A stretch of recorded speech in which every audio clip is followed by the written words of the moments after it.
मुल्क में कोरोना के वार जारी। 24 घंटों में 543 नए केसेस। एक्टिव केसेस की तादाद 8,825 हो गई। एक दिन में मजीद 5 मरीज दम तोड़ गए। मरने वालों की मजमूई तादाद 6,484 हो गई। महकमे सेहत के मुताबिक खैबर पख्तूनख्वा में डॉक्टर दोस्त मोहम्मद कोरोना से जाँ बहक हो गए।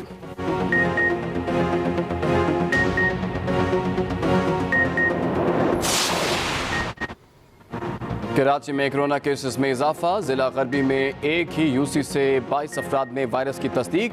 मंगोपीर यूसी 8 और गडाप में माइक्रो स्मार्ट लॉकडाउन नाफिज। गैर मुतल्लिका अफराद का दाखिला ममनू। SOPs की खिलाफ वर्जी करने वाले मुतादिद रेस्टोरेंट और होटल्स सील।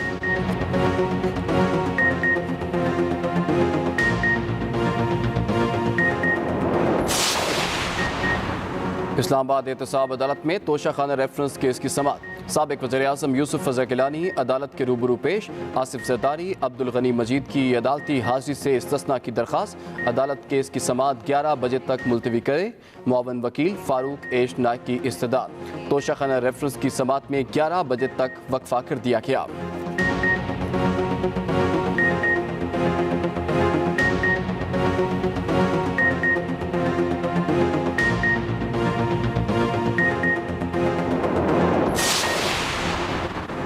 बार बार कहूँगा, मुझे आसिफ अली जरदारी पर यकीन नहीं। आज भी आसिफ जरदारी पर तहफ़्फ़ुज़ात हैं। मुस्लिम लीग नून के रहनुमा ख्वाजा आसिफ की एक्सप्रेस न्यूज़ के प्रोग्राम टू द पॉइंट में गुफ्तगू। कहा, आसिफ जरदारी के बारे में मेरी राय तब्दील नहीं हुई।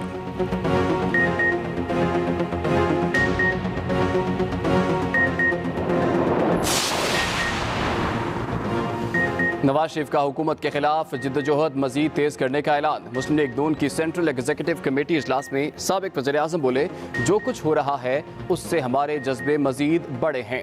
पार्लियामेंट को कठपुतली और रबर स्टैंप बना दिया गया। इज्जत पर समझौता करके सियासत नहीं हो सकती। इज्जत ना हो तो फिर कौन सी सियासत और कैसी सियासत। मुस्लिम लीग नून का सेंट्रल वर्किंग कमेटी का अहम इजलास आज फिर होगा।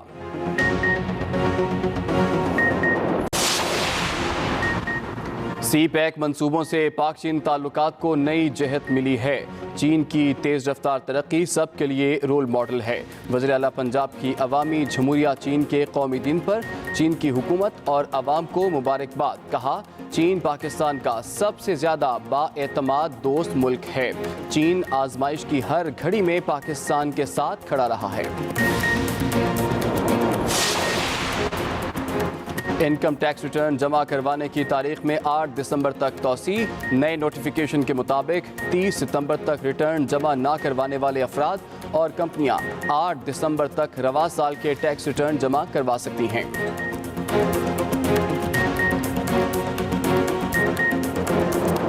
मुश्त और गर्म रहेगा।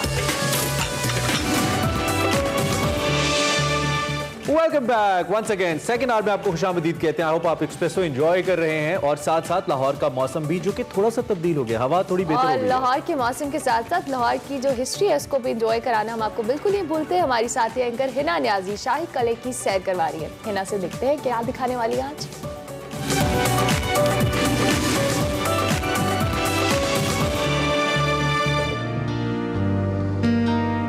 अस्सलाम वालेकुम नाज़रीन, मैं हूँ हिना न्याजी और आप लोग देख रहे हैं मेरा पाकिस्तान। नाज़रीन, हम एक बार फिर से शाही किला में मौजूद हैं और मैं देख रही थी कि ये इमारत कितनी खूबसूरत है, कितनी अजीम और शान इमारत है। फिर मेरे दिमाग में ये भी आया कि वो कौन अजीम आर्टिस्ट होंगे जिन्होंने इस इमारत को बनाया है। लेकिन आपने घबराना बिल्कुल नहीं है।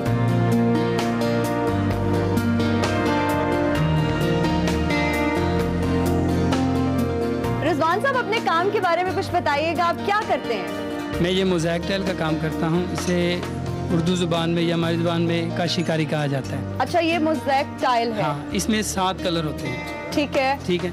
और ये बेसिकली काम मराकश से आया है। ठीक है। फिर उधर से ईरान, फिर होता मुल्तान, मतलब यहाँ फिर लाहौर में है। तो ये सिलिका सैंड से टाइल बनती है। अच्छा। ठीक है। ये ग्लेज टाइल है। ये तकरीबन 1000 डिग्री पे फायर होती है। ठीक है। तो ये काम ख़राब नहीं होता, बारिश में भी धूप में भी। मतलब इसको बनाया उस तरह से जाता है, बनाया मतलब फायर किया जाता है ना, तो ये इस पे धूप और पानी का पकाया जाता है। बिल्कुल। अच्छा, जिस तरह मुझे ये बताएं सिरेमिक्स। कि आपने ये काम सीखा कहाँ से? मैं असल में पाकिस्तान में तो किसी इदारे में ये अभी तक नहीं सिखाया जाता। अच्छा, हाँ। तो फिर आपने कहाँ से सीखी? हमने यही इन्हीं इमारतों पे मतलब काम, पहले हेल्पर आए, फिर आहिस्ता आहिस्ता काम करते, फिर ड्राइंग सीखी, फिर हम मतलब उस्ताद बन गए। फिर इस तो तरह आपकी ड्राइंग बड़ी अच्छी होगी। हाँ, मेरी अच्छी तस्वीर बना लेंगे आप? नहीं, स्केच नहीं बनाता है, फ्लोरल पैटर्न, ज्योमेट्रिकल। ऑलराइट, ठीक जी, है, ये वो वाले। जबरदस्त। रिजवान साहब, ये मोज़ेक टाइल का आपने एक छोटा सा पीस पकड़ा है, जी। ये प्रॉपर एक स्ट्रक्चर बन के क्या बनता है, बताएं हमें। ये एक ज्योमेट्रिकल पैटर्न का पार्ट है। ये देखें ना, ये एक स्टेंसिल पहले हम तैयार करते हैं, इसमें फिर नंबर वाइज पीस 1 बाय 1 तैयार होते हैं, ठीक है, फिर उनको हम जोड़ते हैं। देखिए, अगर मेरे कैमरामैन इसको थोड़ा सा जूम इन करके दिखा सके तो उसके ऊपर कुछ नंबर्स लिखे हुए हैं। हाँ, इसलिए क्योंकि जो पीस जिस जगह को वो उसी जगह पे फिट बैठ, हाँ, ऑलराइट, वो दूसरी जगह पे नहीं लग तो सकता। इन पीसेस को वहाँ पे कैसे फिक्स करते हैं आप? इसको पहले हम एक टेबल पे जोड़ लेते हैं, ठीक है, इसके बाद फिर दीवार पे लाइम प्लास्टर से इसको 1 बाय 1 एक एक करके लगाया जाता है। अच्छा, तो इसको चिपकाया किस चीज से जाता है? वही जो पुराना मटेरियल होता है लाइमस्टोन से।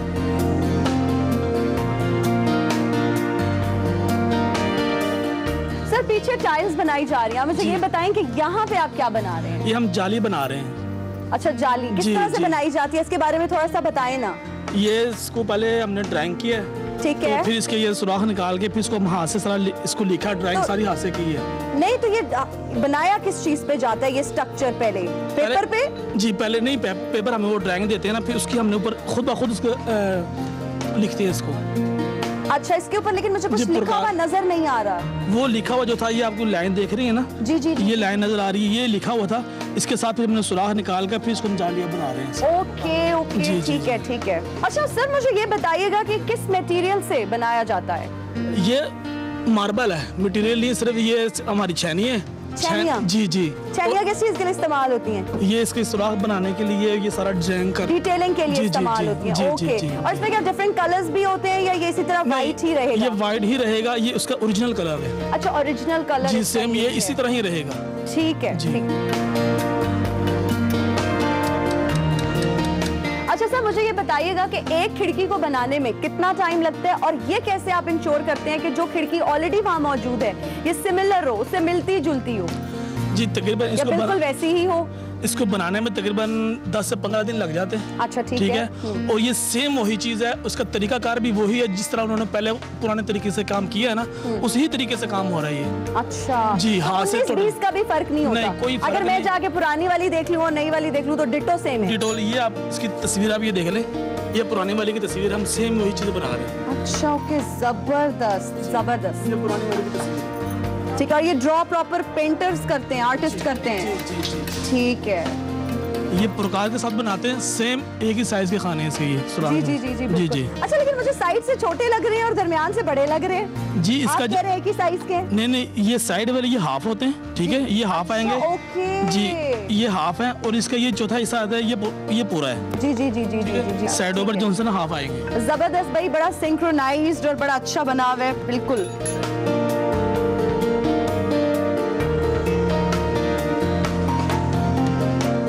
जो चीज आपने नीचे बनती देखी, अब हमें ये कारीगर बताएंगे कि ये फाइनल स्टेज पे प्रिजर्वेशन की कैसे लगती है। बताइएगा कि कैसे आप ये लगाते हैं? जी, ये पहले नीचे तैयार होती है, तैयार होने के बाद ऊपर लाते हैं हम, ऊपर लाकर फिर एक एक पीस करके लगाते हैं। ये कसूरी के साथ लगती है। कसूरी? हाँ। कसूरी कोई ग्लू टाइप की चीज होती है? नहीं, कसूरी मट्टी होती है मट्टी जो होती है। ओरिजिनल है, अच्छा उसमें वाइट चूना होता है, अच्छा, मिक्स करके फिर लगाते हैं। ठीक है। मतलब अगर हमने भी घर में कुछ चिपकाना है तो कसूरी मट्टी से चिपका दे, कभी नहीं हिलेगा? इंशाल्लाह नहीं होगा। अच्छा, कुछ मुझे यहाँ पे पुरानी टाइल्स नजर आ रही हैं, कुछ मुझे नई टाइल्स नजर आ रही हैं, तो मुझे ये बताएं कि इन दोनों को जोड़ा कैसे जाता है?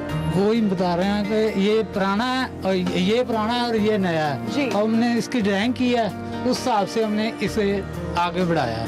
तो एक एक पीस करके हम लगा रहे हैं कसूरी से, बेहतरीन करके। और कलर कॉम्बिनेशंस का भी बाकायदा ख्याल रखा जाता है कि कलर्स जो उस साइड पे हैं वो इस साइड में भी मैच होना बिल्कुल, जरूरी है? बिल्कुल, वो खास करके ख्याल रखा जाता है कि क्योंकि कलर में चेंजिंग ना बड़ी हो। सिमेट्री है, बिल्कुल देखने में पता चल रहा है। हाँ। आज पेशावर में मौसम खुश्क और गर्म रहेगा। आप आप देख रहे हैं express with power pack show. We have a lot to discuss with you और इस वक्त हमारे पास क्या है? दुनिया भर से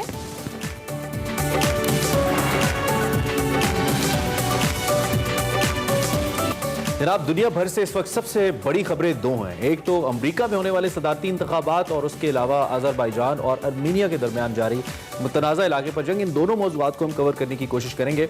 सबसे पहले हम अमेरिका सदारती इंतखाबात की बात कर लेते हैं, जहाँ पे 3 नवंबर को इंतखाबात होने जा रहे हैं और इंतखाबी मुहिम जोरों शोर से शुरू हो चुकी है। बिल्कुल, और डेमोक्रेट सदारती उम्मीदवार जो बाइडेन और सदर डोनाल्ड ट्रंप के दरमियान पहला मुबाहिसा हुआ, जिसमें दोनों उम्मीदवारों के दरमियान शदीद गर्मा गर्मी देखने में आई और एक दूसरे पर संगीन इल्जामात भी लगाए गए हैं।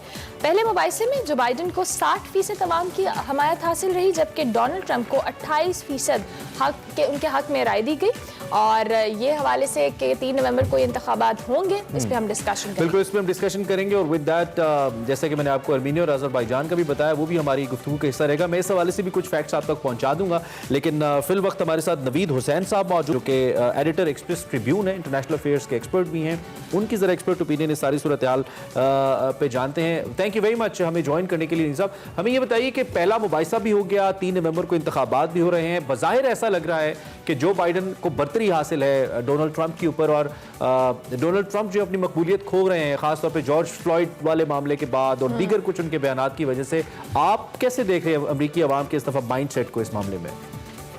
देखिए, अगर हम पहला मुबाहिसा देखें तो बाय डिफ़ॉल्ट बाइडेन ने वो मुबाहिसा जीता है, और उसको हम ये नहीं कह सकते कि पॉलिसी इशू के ऊपर उसने जो है वो ट्रंप के ऊपर बर्तरी हासिल की है। क्योंकि मोस्टली अगर इस मुबाहिसे को आप देखें और अमरीकी इब्लाग आमा को देखें तो वो अमेरिका की तारीख का वर्स्ट मुबाहिसा रहा है, क्योंकि इसमें पर्सनल अटैक बहुत थे, गालम गलोच बहुत थी, बहुत बिलो द बेल्ट वार किए गए। तो अब इससे कता नज़र ये कहना कि अब इस एक मुबाहिसे की बेसिस पे हम ये राय कायम कर सकते हैं कि अमेरिकी अवाम जो है वो ट्रंप को मुस्तरद करने जा रही है और बाइडेन को इलेक्ट करने जा रही है, मेरे ख्याल में मुनासिब नहीं होगा। आप देखें, अभी बाइडेन को जो पोल्स हैं, पोल्स में बाइडेन को बर्तरी हासिल है, और ये अभी से नहीं, ये इस साल के शुरू से है। लेकिन उसके साथ साथ अगर हम ये देखें कि 2016 के इलेक्शन में हिलरी क्लिंटन को ये बर्तरी हासिल थी। सारे पोल जो है वो हिलरी क्लिंटन के फेवर में थे। फिर लेकिन हमने देखा कि फिर हिलरी क्लिंटन ने ट्रंप से 3 मिलियन वोट ज्यादा लेने के बावजूद वो अभी जिस तरह से आपने भी बात की कि जो बाइडेन को जो मजमूई बर्तरी हासिल रही, क्या हम एक्सपेक्ट कर सकते हैं कि इस मुबाहिसे के बाद, जिस तरह से भी आप डिस्कशन भी कर रहे थे, कि अमेरिका में कोई बड़ी तब्दीली मुतवक्के है? देखिए, अगेन जैसे मैंने अपने पहले जिक्र किया कि राय आमा जो पोल्स हैं, पोल्स जो है वो जो बाइडेन को की बर्तरी दिखा रहे हैं।